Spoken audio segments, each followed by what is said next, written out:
itong si Marco. Hindi pa po ba tapos? Huwag ka na umexit. Oo, Marco, hindi raw. Wala raw kaligtas-ligtas dito. Kailangan daw nating mag-sample. Oo. Bago ang interview. Oo, bago ang interview. Eto na. Dumilim man ang paligid ay ikaw pa rin ang alam ko. Oh, oh, oh, oh. Oh, oh, oh, oh. Bakit uhaw? Sayong sayaw. Bakit ikaw?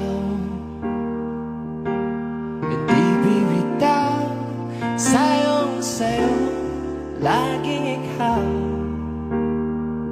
Ako'y giniginaw. Halika rito, dito ka lang sa tabi ko. Mananatiling uhaw, uhaw, uhaw. Ano ba yan? Sobra naman yung pagka-emosyon ang naramdaman. Kasi nga, ito nga daw si Marco, talaga bang kagagaling mo ng Nauhaw? matinding, hindi, Akala ko. matinding heartbreak? Actually, medyo matagal na po. Ay, matagal na ba? Oo, pero heartthrob yan. Oo nga. Ay, Heartthrob yan. parang- Meron lang ako napansin. Alam mo, gamutin mo yung pimple mong dalawa. dito. Hindi siya pimple. Walang pimple na silver, Ma'am Sherelle. Akala ko pimple eh. Akala ko pimple. Kasi Ma'am Sherelle, siya ang labo na ng mata ko pala. Hindi pala pimple. Sorry naman. Ma'am Sherelle, maling-mali ka. Kumikilang Ano kilang. yan? Tinga yan. Bumaba na dito! Saka pagkakanta niya ng uhaw, nakulangan ng tubig. Kaya walang Ate, pero 7-year relationship. Oo. Ang tagal Ang nun, no? sakit nun. Paano nangyari? Ay, sana nakatagal na wala. Talagang pakialamera tayo. Alam mo, tinamaan siya ng 7-year itch. Ay, wow. Kaya naghiwalay. Oo. Actually, nung una po, medyo mahirap. Pero, nung dumating yung parang opportunity na makasali ako sa Tawag ng Tanghalan, dun ko binuhos lahat, dun ko finocus lahat yung craft ko, yung ano ko.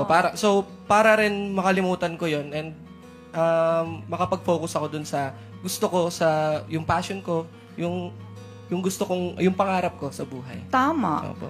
Meron akong tanong. Yes, Sino may Ma'am Sher. kasalanan? Oo. Ay! Eh, mga katanungan po na ganyan. Sino po bang manloloko, lalaki o babae? Yung ganun. Marco, sino Alam ba? na, Alam na sino niya. ba? Teka, ito na lang. Ano ang nangyari? Ba't na fell apart kayo? Fall apart? Bahala ka na kung ano gusto mo. Basta Text mo lang. LDR po, tapos Mahirap naman talaga. yung miscommunications palagi. Parang Oo. Mahirap. mahirap po kasi talaga. Pero Pag LDR. ito isa sa tanong ng kuan namin, na isa sa writer namin, na crush ka talaga si Sir Mark. Ready ka na ba to fall in love again? Ay? Oo naman po. Open naman po. Ay! Ano ang tipo mo sa isang babae? Ala, naiya ako. Batuhin kaya kita ng kantin. Ma'am Sherelle, guess natin, huwag kang mababago. Sorry. Hindi po babaga. Siguro gusto mo inaayos yung buhok. Ay, hindi po. Nagtanong po kasi si Noe, okay ba yung buhok niya? So, nung may nakita akong ano. Ay, Marco. Style mo bulok. Ay, sorry. Sorry po. Sorry Pero, po. pero ano nga ang tipo mo sa isang babae? Yung maiintindihan yung buhay ko. Yung gusto, yung trip ko. Yung masasabayan niya yung trip ko sa buhay. Tsaka, maganda. Hindi na nagpaka-plastic. So, maganda, tsaka sexy. Hindi raw siya bulok kasi, ate. So yun. Tsaka mabait. Tapos, cute. Bakit may ganon? Oh, kinikilig siya. Bakit may ganon? Iniisip pa lang niya, kinikilig na siya. Alam mo yung gusto kong hatakin yung isa sa mga naka-tenga niya. Yung bracelet na nasa tenga niya. Gusto ko hatakin eh. Oo eh. Uy, pero sana talaga soon at talagang makahanap ka ng iyong the one. Salamat po. Pero ako sa akin, career muna. Yes. Kasi Oo, silang career. tatlo meron talagang potential to be a star. Yung lahat sila may kanya-kanyang genre, may kanya-kanyang style.